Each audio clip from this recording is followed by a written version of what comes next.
we can move on to something slightly more serious. America's crumbling. The sequester, have you guys heard about this thing? Basically, some budget cuts are going to kick in. I'm not going to give you every little breakdown about it because go somewhere else and find the serious stuff. But basically, some budget cuts are kicking in, about $85 billion.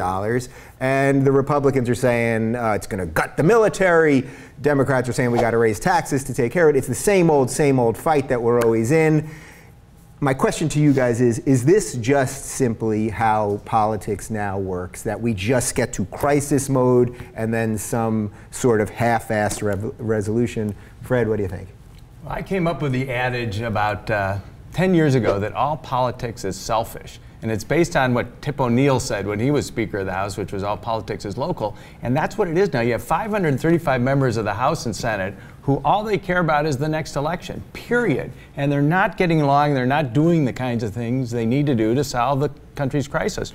I'm all for this sequester, the budget cuts. Let's give it a try. I think government will adjust. They're doing all the scare tactics now that we've always heard in government doing. They did that in California with Proposition 13. I just think that we should try it and see what happens. Yeah. Erin, what do you think? Can we deal with a world without government if they shut down? What would happen to us? Well, I'd probably be, you know, just go right through Downton Abbey, season 1 and 2. So many. I would have a lot of free time on my hands if the. Well, I wrote down a couple of things. I was thinking about this basic premise of like, why don't you like, everyone's like, oh, reach out to the people. Here's an idea, like, do you do party line versus constituents? Or, I don't know what that word is, constituents. The voters. The voters. Yes. Quizani. Quizani, Quentin Tarantino. You know what I mean? It's like, the people don't want this. Like, wow, here's a thought. Why don't you go around and ask the people who you represent? But no one cares about that. It's just like, yeah, party line, party line, party line. And the whole, I love these words are so funny. The sequestration. Yes. Yeah, all I could think of was sequester and castration. That's all I could think of. But then I thought, if you sequestered all these people at the threat of castration, we would get things moving in about 2 hours. They would just be like, boom, budget. Absolutely. Done. Kelly, what do you think? You know, money. It's all about money. There's too much money in politics, and like you said, these people need to get reelected, and the campaign cycle never quits, never stops, so they're always raising money. This is about pleasing the people who really pay for these elections, and the citizens don't get any say in any of this. Yeah. And what I really feel this is all about, ultimately, is that the right and the left, I mean, we're heading towards some sort of crazy civil war. I mean, I feel like this is the Mideast. I feel like we now live in the Mideast, and this is the Palestinians and the Israelis, and there's no coming together, there's no talking, there's no compromise.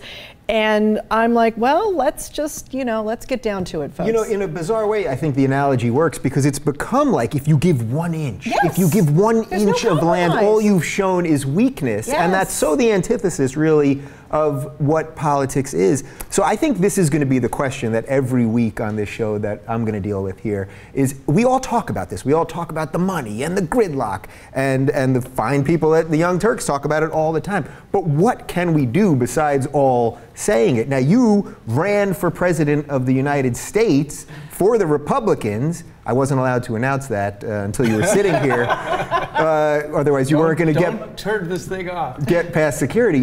What do we do about this, really? Besides just saying that's the money all the time, what do we do? What do people do? We got to start getting along. And I fault Obama for that, and I said that in my campaign, and I liked Obama, although I was a maxed out Hillary Clinton donor, so I kind of came around reluctantly. But he needs to be more of a politician with the Congress. He needs to go reach out to them. Reagan did that right when he was elected. But didn't he try that already? Didn't he try that his first term? He didn't invite Mitch McConnell to the White House for 18 months for just a one-on-one thing. And then somebody said to me, well, do you know Mitch McConnell?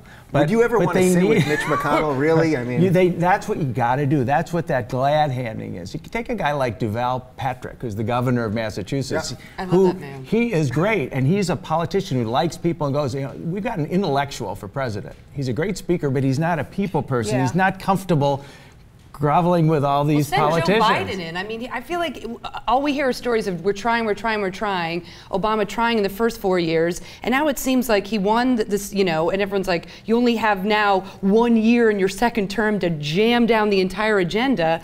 So now it just, I think there's a very simple solution that is just to split up the United States. Very easy to do. Democrats take the coast, Republicans take the middle, and we're done. We are done. What is it about Democrats that they like to live near water?